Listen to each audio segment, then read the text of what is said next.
आज का हमारा टॉपिक है आपका प्रोटीन के भौतिक गुण एवं घुलनशीलता के आधार पर। आपको पता है कि प्रोटीन जो है इसको इस कैटेगरी में जो है 3 पार्ट में डिवाइड किया गया है। फर्स्ट है आपका साधारण protein mean simple protein, second है संयुक्त प्रोटीन या कंजुगेटेड प्रोटीन, थर्ड है आपका व्युत्पन्न या अद्भुत प्रोटीन जिसे हम ड्राई प्रोटीन भी कहते हैं। तो जो साधारण प्रोटीन है आपका उसमें देखते हैं इस प्रकार का प्रोटीन का निर्माण जो है केवल अमीनो अम्ल से होता है। यह प्रोटीन जल अपघटन हाइड्रोलाइसिस के उपरांत सबसे जो सरलतम इकाई में जो अमीनो अम्ल होते हैं उसमें टूट जाते हैं। जैसे कि जो आपका प्रोटीन है मीन्स इसमें ये बताया गया है कि जो इस प्रकार के जो प्रोटीन का निर्माण है जो सिर्फ अमीनो अम्ल से होता है, मीन्स जिस प्रोटीन में अमीनो अम्ल प्रेजेंट रहेंगे उसी से इनका निर्माण होगा। यह प्रोटीन जल अपघटन में जल के जो अणु हैं मीन्स जब जल के साथ क्रिया होती है इनकी, तो जो उसके उपरांत जो सबसे इसकी सरलतम इकाई होती है अमीनो अम्ल में उसमें ये टूट जाते हैं। उदाहरणार्थ जैसे आपके अंडे के पीले भाग का प्रोटीन है वो आपका एल्ब्यूमिन, ओवल लेब्यूमिन और ओवे ग्लोबुमिन में टूट जाएगा। फिर आपका गेहूं का प्रोटीन है, गेहूं का प्रोटीन आपको पता है ग्लूटेनिन होती है, उसमें ग्लाइडिन होती है। फिर आपका दूध का प्रोटीन है, ये इसमें जो है आपका दूध के प्रोटीन में आपके आती है लेक्ट एल्ब्यूमिन है। ये पूरा ये अलग अलग नहीं है, ये कंबाइन है लेक्ट एल्ब्यूमिन। फिर है आपका इसमें मांसपेशियों का जो प्रोटीन होता है उसमें ग्लोबुलिन होता है। मक्के की जो प्रोटीन होती है उसमें जीन नामक जो है प्रोटीन पाया जाता है। चावल की प्रोटीन में आर्जिनिन नामक प्रोटीन होता है। रक्त की प्रोटीन जो होती है उसमें ग्लोबिन नामक प्रोटीन होता है। अस्थियों की प्रोटीन में आपने सुना ही होगा कोलेजन होता है, ये भी एक प्रोटीन होता है। जौ की प्रोटीन होती है होरिडिन प्रोटीन होती है। फिर आपका है मूंगफली की प्रोटीन, ये है एरिचिन प्रोटीन होती है। और बादाम की प्रोटीन में एमडिन प्रोटीन होता है। फिर सेकंड है इसमें आपका संयुक्त प्रोटीन, यह वे प्रोटीन होते हैं जिसमें साधारण प्रोटीन के अणु के साथ साथ अन्य पोषक तत्व भी उपस्थित रहते हैं। मीन्स इसमें जो प्रोटीन है वो भी प्रेजेंट रहेगा और उसके साथ में अन्य तत्व भी प्रेजेंट रहेंगे। जैसे आपका जो कोई आपका प्रोडक्ट है फूड, फॉर एग्जांपल आपने आटा है आपका, जब हम चपाती खाते हैं तो उसमें प्रोटीन भी प्रेजेंट रहता है और कार्बोहाइड्रेट भी प्रेजेंट रहते हैं, विटामिन ए भी रहता है, फाइबर भी रहता है। तो संयुक्त प्रोटीन हम उसको कहते हैं जहाँ प्रोटीन के साथ साथ जिस पोषक तत्व में जिस भोज्य पदार्थ में अन्य पोषक तत्व भी मौजूद रहते हैं उसे हम संयुक्त प्रोटीन कहते हैं। जैसे फॉर एग्जांपल हो गया आपका ये इसकी क्रिया होगी तो कैसे बनेगा, साधारण प्रोटीन प्लस अन्य पोषक तत्व इजिकल टू संयुक्त प्रोटीन।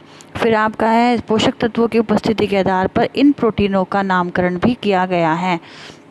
जैसे आपका हो गया इसमें ग्लाइकोप्रोटीन, फर्स्ट है इसमें आपका ए पार्ट, इसमें साधारण प्रोटीन अमीनो अम्ल के साथ कार्बोहाइड्रेट भी उपस्थित रहते हैं। यह अंडे के सफ़ेद भाग में पाया जाता है। अभी मैंने आपको बताया जैसे आपका इसमें आपका फर्स्ट हो गया साधारण प्रोटीन, इसमें जो एग होता है उसके वाइट वाले जो पार्ट होता है उसमें पाया जाता है, प्लस उसके साथ जो है उसमें कार्बोहाइड्रेट भी प्रेजेंट रहता है। तो इसकी इक्वेशन बनेगी साधारण protein plus carbs is equal to glycoprotein. फिर आपका बी है न्यूक्लिक प्रोटीन, इस प्रोटीन के साथ साथ न्यूक्लिक अम्ल भी मौजूद रहते हैं, मतलब प्रोटीन भी प्रेजेंट रहता है उस फूड में और न्यूक्लिक अम्ल भी प्रेजेंट रहते हैं। जैसे थाइमोन्यूक्लिक अम्ल थाइमस ग्रंथि में हमारे प्रेजेंट रहता है, तो इसे ट्राइट्रियो कॉन्क्यूलिक अम्ल गेहूं के बीज के कोश में भी प्रेजेंट रहता है।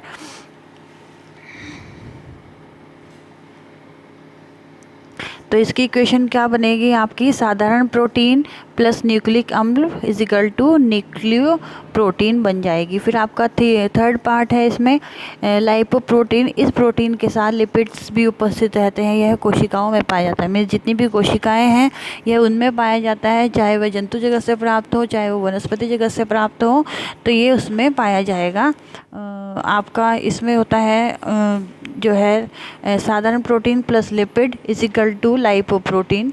फिर आपका ई है इसमें फॉस्फोलिपिड, फॉस्फोलिपिड में क्या होता है, जब प्रोटीन अणुओं के साथ फास्फोरस के अणु जुड़ जाते हैं, मीन्स इस जो प्रोटीन है इसके अणुओं अणुओं के साथ क्या होता है, फास्फोरस के अणु जो है जुड़ जाते हैं तो एक नए यौगिक का निर्माण करता है। मीन जिस फूड प्रोडक्ट में प्रोटीन भी होगा और फास्फोरस भी प्रेजेंट होगा, उसमें क्या होगा, उसमें प्रोटीन के साथ फास्फोरस के अणु भी जुड़ जाते हैं तो एक नए यौगिक का निर्माण होता है। मीन्स एक नए कंपाउंड का आविष्कार होता है जिसे हम फॉस्फोप्रोटीन कहते हैं।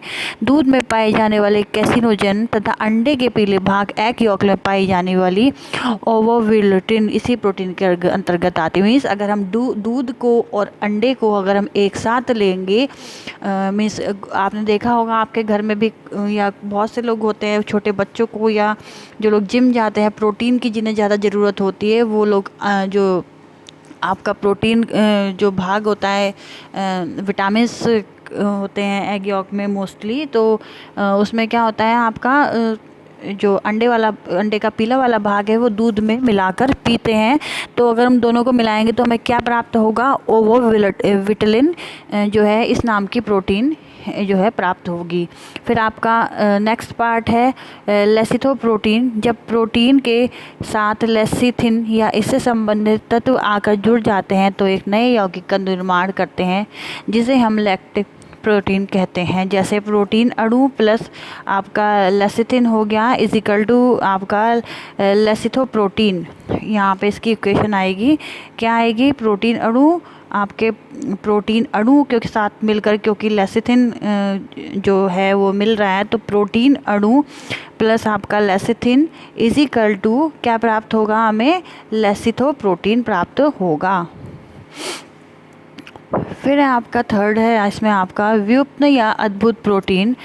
ये भौतिक क्रियाओं, जो इतने भी हमारी प्रोटीन क्या क्या कार्य करता है, हमारा भौतिक क्रियाएं करती है, फिजिकल प्रॉपर्टीज़ होती है उसकी, ताप के हमारी भी फिजिकल प्रॉपर्टीज़ होती हैं, हम क्या क्रिया करते हैं, आंतरिक क्रिया क्या होती है हमारे ताप के प्रभाव, बॉडी टेम्परेचर हो गया, हमारा शारीरिक दबाव मीन्स हमारी बॉडी पे कितना प्रेशर बन रहा है, हम काम कर रहे हैं, कोई भारी काम कर रहे हैं, हल्का काम कर रहे हैं। फिर है आपका पाचक रसों की क्रिया, मीन्स जो भी हम ले रहे हैं अपनी बॉडी में फूड, उसका पाचक एंजाइम की क्या क्रिया हो रही है हमारी बॉडी में, अथवा जल विशेषक अभिकरणों की क्रिया के द्वारा प्रोटीन का आंशिक विखंडन होता है। मीन्स ये जो क्रियाएं होती हैं ये सारी, इसमें क्या होता है, प्रोटीन का आंशिक मीन्स आंशिक होता है, थोड़ा सा विखंडन मीन्स टूट जाता है, तब व्युत्पन्न प्रोटीन का निर्माण होता है। अतः व्युत्पन्न प्रोटीन का निर्माण सरल एवं संयुक्त प्रोटीन से होता है। जो व्युत्पन्न प्रोटीन होता है उसका निर्माण होता है सरल व आपका संयुक्त प्रोटीन से, जैसे पेप्टोन पेप्टाइड और पॉलीपेप्टाइड। ये जो प्रोटीन होते हैं, पेप्टोन पेप्टाइड और पॉलीपेप्टाइड, ये इसी के अंतर्गत आते हैं, व्युत्पन्न या अद्भुत प्रोटीन के अंतर्गत आते हैं। फिर इसमें आपका नेक्स्ट पार्ट था थर्ड, जो प्राप्ति के साधन के आधार पर, मीन्स हमें कहाँ से प्राप्त हो रहा है वो भी देखना है। तो थर्ड पार्ट है आपका, इसमें प्राप्ति के साधन के आधार पर प्रोटीन का वर्गीकरण दो प्रकार से किया गया है। फर्स्ट है आपका इसमें वनस्पति जगत। वनस्पति जगत से प्राप्त प्रोटीन मध्यम, आंशिक, निष्कृष्ट, अपूर्ण प्रकार के होते हैं। जैसे आपने पहले भी पढ़ा था, मैंने बताया था आंशिक और मध्यम या निष्कृष्ट प्रोटीन कौन से होते हैं या अपूर्ण प्रोटीन कौन से होते हैं। मध्यम या आंशिक पूर्ण प्रोटीन के अंतर्गत कौन कौन से चीज़ें आती हैं, दाल हो गई आपके, सोयाबीन, बादाम, काजू, मूंगफली, सूखे मेवे आदि आते हैं।